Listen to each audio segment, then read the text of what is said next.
Hello, lovelies, and welcome to my channel. My name is Amy, and I like to read a lot. I also read really diversely over a multitude of genres. The only genre I will never read is nonfiction because I'm trying to escape life and not live it again and again and again. So, I already make short form content, and while I do like that, I love to yap about books, and in short form, you are kind of restricted by the time. So I thought I would try my hand at YouTube. So I hope the people who like this video will find me. If you do, let me know in the comments. And I thought a good video to start this YouTube journey with is my top 10 of the first half of 2026. I read 126 books in the first 6 months of 2026. So getting it down to a top 10 was hard, but I did it. Like I said, I love to yap. So get yourself a snack, get yourself a drink. I have my diet or Dr. Pepper Zero. I absolutely love this. And let's get into it. So, number 10 on this list was a surprise, even for me, because it's a thriller. And I love thrillers, but because I love them so much, I judge them like really, really harshly. So, they usually don't end up in my favorites. But this one did, and it's The Last to Drown by Noelle W. Ely.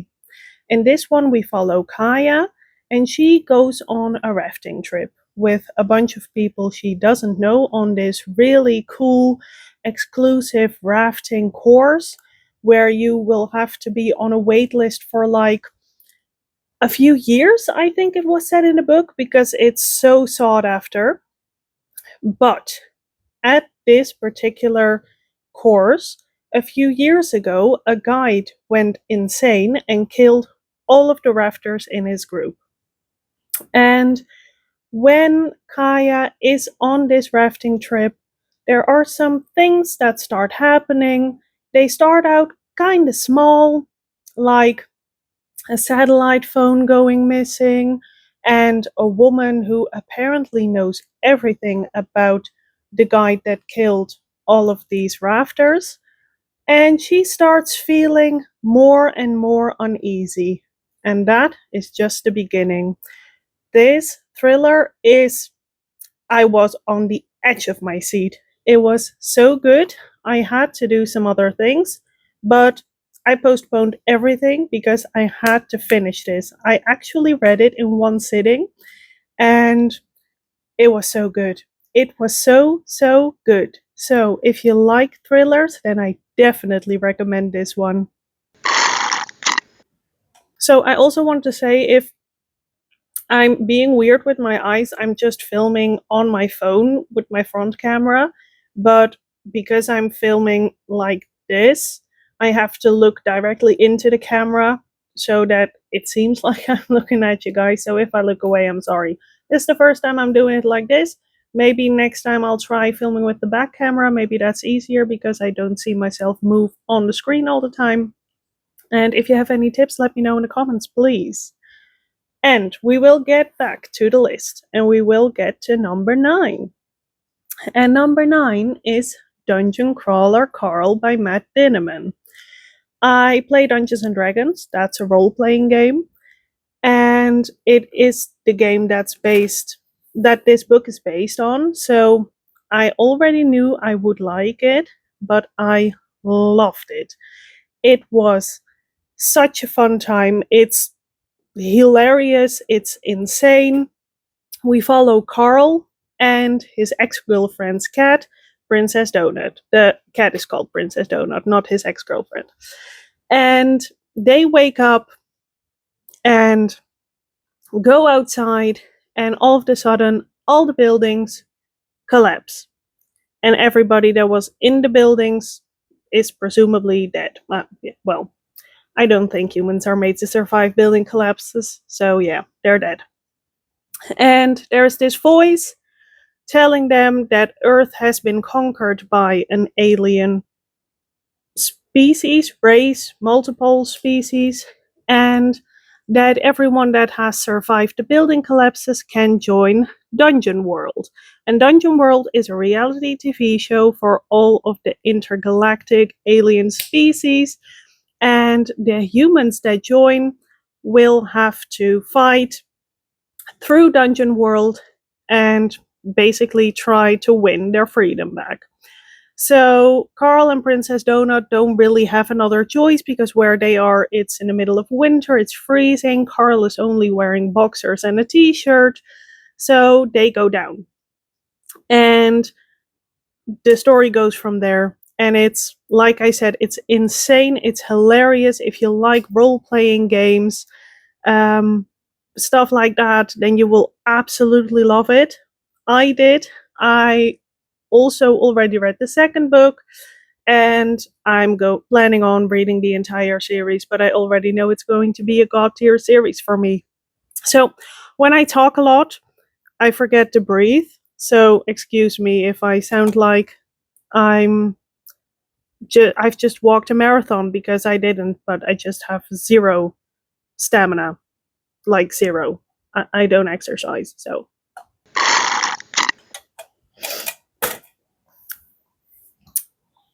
Let's get back to the list. On number 8, I have The Mercenary and the Mortician by Alexandra St. Pierre. In this one, we follow a mercenary named Cal and a mortician named Ryan. Cal is a mercenary and he works for this company, and he doesn't really have a say in who he's killing, but he has a hobby. And his hobby is killing child molesters and child abusers. So because of a not a miscommunication, what is it called? Misinterpretation, I guess, on Cal's side, he thinks Ryan is a child abuser. He is not. He's a cutie pie. And Callum finds out that he is not and gets completely obsessed with him. And yeah, it's so good. I mean, it says on the blurb, what does a mercenary and a mortician have in common? Dead freaking bodies, and I love that. Also, Ryan can see ghosts. And Callum, being like a mercenary killer, is... Okay, my lamp just died. I think it it literally just died. It's plugged in and it's not doing anything anymore. So, okay. Well, that just happened. But oh my god, now I totally forgot where I am in my... Oh yeah, Cal being a mercenary means that he has a lot of ghosts haunting him. So this is an romance. It's quite dark. Cal's past is really, really dark, so please be prepared for that. But if you like dark romance, or if you love dark romance, and if you like romance or want to dip your toes in, I think this is a really good one. So yeah, that's number 8 on the list. Number 7 is a book of a totally different caliber, and it's The Will of the Many by James Islington.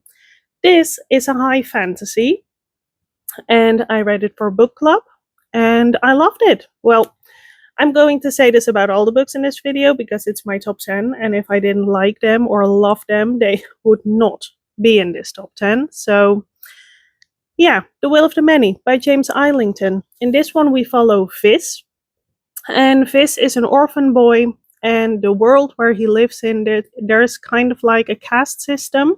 So everybody on the bottom has to give up their will. This is like the magic system in this world, to the ones above them, and they give it up to the ones above them, and so forth. Fizz is at the very, very bottom. He is an orphan, he lives in an orphanage, and he absolutely does not want to give his will freely. But there is this man that comes to the orphanage one day in search of a child to adopt, and he chooses Fizz. And Fizz goes to the academy to learn to harness Will, where he will be vying for a very high up position in the pyramid. But he secretly wants to take this entire system down because he really disagrees with it. And yeah, it's so good. Like I said, it's high fantasy, so it's a big brain power book.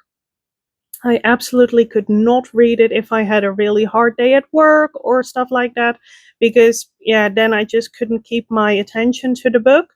But it was very good.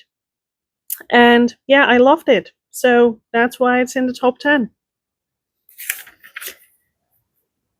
Then on number 6, I put an entire series because this is my channel and my life, and I make the rules. So on number 6 is the Game Changer series by Rachel Reed. If you don't know what this is about, then I think you live under a rock or probably never watched anything on TV or read a book or seen anything on TikTok or YouTube or anything like that, because this was everywhere. I mean, the first book is The Game Changer, the second book is Heated Rivalry. There is a show made about the second book, Heated Rivalry. It's amazing. I've watched it multiple times already. I read all of the books, but it's so darn good, guys. My god, I just had to put the entire series on here because they're all amazing. I mean, obviously I have my favorites and I have ones that are that I didn't like as much as the others, but I like them all. So it's a series of interconnected standalones. I do recommend to read them in order because the characters from each book come back in other books and stuff like that. So it's best to just read them in order. But in this series, we follow hockey players that either already know or are finding out that they're either bisexual or gay. So this is MM romance series. And yeah, it's so good. The mental health rep in this is chef's kiss, amazing. Rachel Reed did such a good job, like giving all these characters their own personalities, and each story is as unique as can be in a romance series. So, yeah, if you have not read this series yet, what the fuck are you even doing? If you like romance, if you like MM, you don't have to like hockey. I didn't like hockey before reading this show, and now I'm sometimes contemplating watching a hockey game because I miss them. I miss them, yeah. So this is definitely a series that I'm going to reread, and I can't wait for season 2 of the show because, yeah, it's going to be amazing. So that's number 6. Then we will go on to number 5.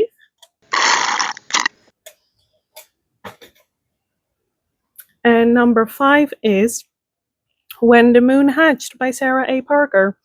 And if you already know my content, if you have seen me on TikTok before, then you know that I absolutely love When the Moon Hatched by Sarah A. Parker.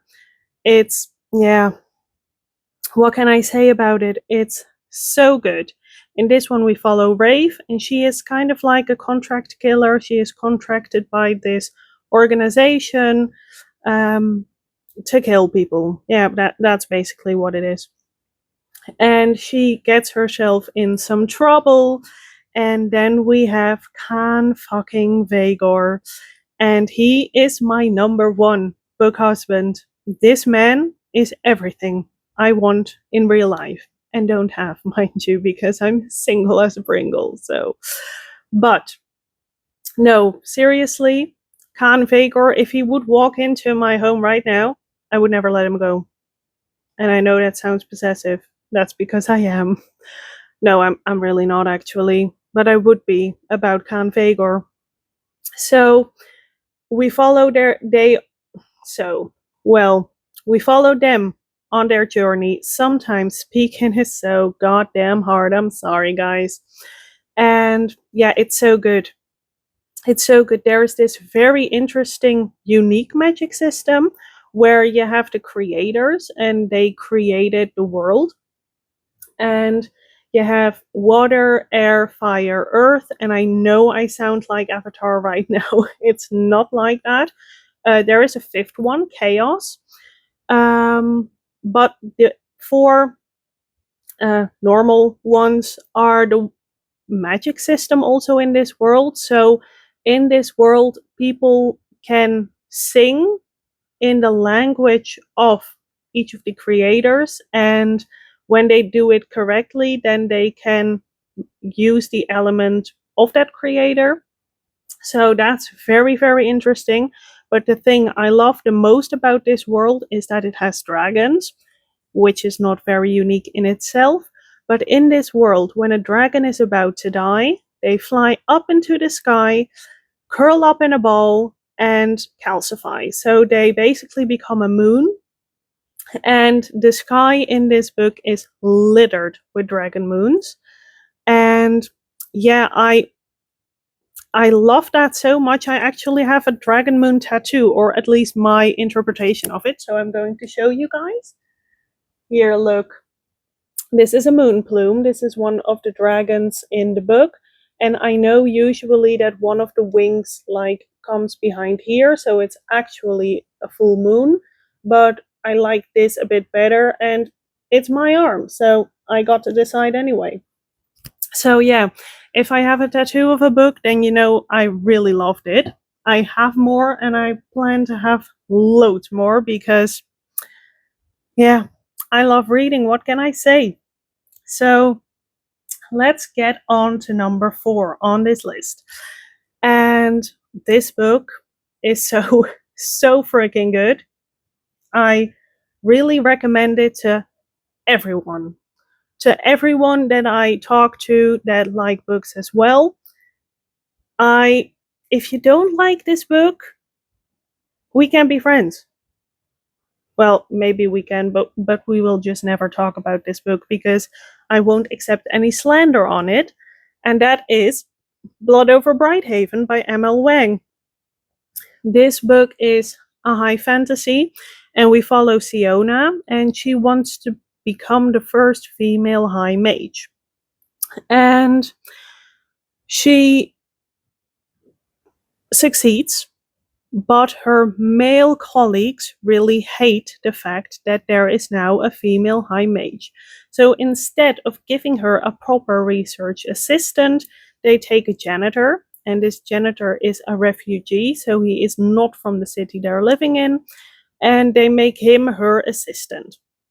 But they underestimated this guy because he is very, very smart. His name is Thomil, and he and Siona together find out that there is a very big, very ancient secret in this city that changes everything. And yeah, like I said, this book is so, so good. It has such good social commentary on how refugees are treated, how the people that already lived in the city immediately assume that they are better than the refugees. It's so good. It's a standalone, and yeah, I highly, highly recommend it. So if you haven't read it, go and do it because it's such a good book. Number 3 is Silvercloak by L.K. Stephen. I really, really love this book. I mean, we all know the 8-book series about a young boy that finds out he's a wizard that we all loved when we were children. I loved that book series too, but the author, everything she is doing right now, I really, really can't support anything about that. So unfortunately, I've had to let that series go for now. Like, I won't read it again. I won't watch the movies. I will not be watching the TV show just because the author of these books is using the money she makes of these books to make life very difficult for transgender people. And everything like that. And I just can't stand for it. I can't be complicit in that. So I needed a new fantasy series with wand magic. And Silvercloak by L.K. Stephen has wand magic. So I loved that from the start. And in this, we follow Saffron. And Saffron is training to become a Silvercloak. And the Silvercloaks in these worlds are like the detectives. And she is training to become a Silvercloak because when she was a child, there is this faction of mages that are really bad. And they are called the Blood Moons. And they killed her parents. So there is nothing more she wants to do than to infiltrate the Blood Moons and end their reign once and for all. So she gets to do just that. But she finds out that the Kingpin, so the big bad of the book, I guess, has his reasons for doing what he is doing, and his son is very, very nice. Well, no, not nice. She catches feelings for him, you know. It's just, let's say it how it is. That is how it is. She catches feelings for him, or starts to anyway. And yeah, it's amazing. The magic system, I said it was wand magic, yes, but it's very unique because their magic is filled up by pleasure. They have this well inside of them, and when this well of magic is depleted, they can fill it up again by doing things they take pleasure from, and pain makes their magic stronger.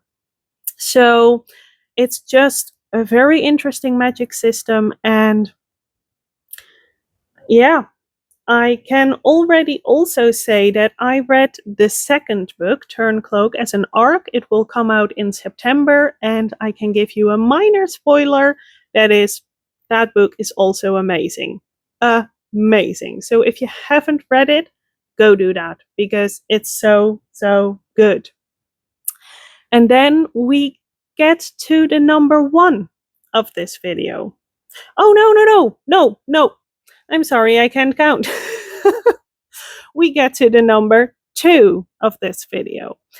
And I won't be talking a lot about this one because this is The Ballad of Fallen Dragons, also by Sarah A. Parker. So I already told you guys what When the Moon Hatched is about. I will not tell you anything about Ballad of Fallen Dragons because I won't be spoiling things for anyone. But just believe me when I say that the second book is even better.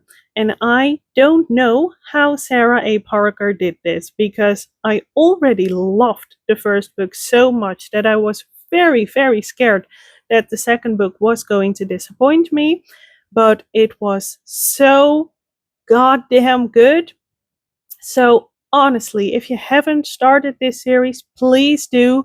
I know people are really talking about the world building and everything, and I get it. Yes, it's extensive, but it's so worth it. So, if you haven't read this yet, please, please, please go do it and then come talk to me about it because I love to talk about the books that I absolutely loved. So, yeah, that's number two. And then now, for real, we're going to the number one, and that is Crown Me Yours by Liv Zander.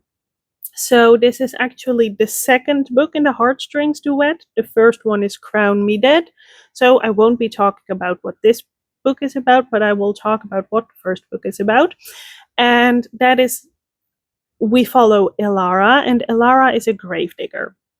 So she is really used to gory, gross things, and I have to warn you, there are some gory and gross things in these books. But believe me, it's much, much more than that. So they live in this kingdom where there is some kind of plague, and once you get it, there's no cure, and it kills you. Nobody survives this. So Alara is working with her mother and her brother. Her father has the plague. So he is actually also a gravedigger, but he can't work because he's really ill. So the three of them take on his duties as the gravedigger and make sure that all the bodies are buried.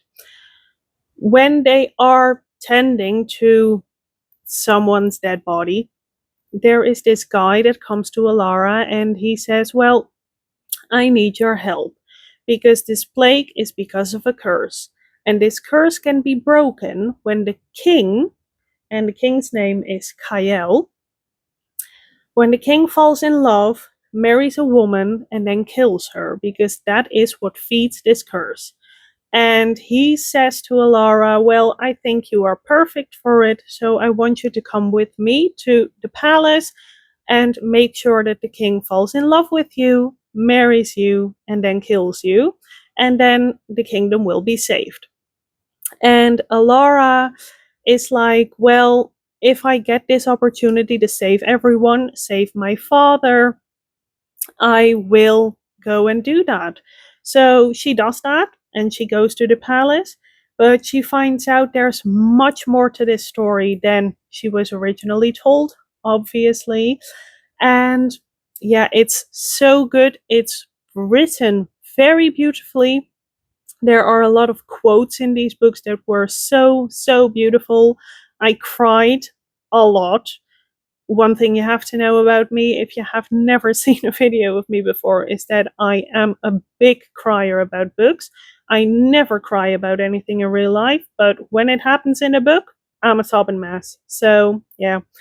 Also, I have to say it's really different than the Court of Ravens duet, also by Liv Sander, because I heard a lot of people, they are scared that the things that are happening in there, there's like some non-con, dub-con situations in there. That's not the case in these books. And yeah, they are so good. They are also quite short. So if you love dark romance, and you don't mind a little bit of gore, then I highly recommend them. So, yeah, that was my top 10 for the first half of 2026. I actually set my reading goal on 125 books, but I already hit my goal in the first half of the year. So I decided I'm not going to change my reading goal because I just want to enjoy my reads for the rest of the year. I did enjoy the other reads as well, but I already hit my target and now I can just relax, read on, and yeah. So, what did you think about my first YouTube video ever? Do you have any suggestions for me for future video ideas or something like that?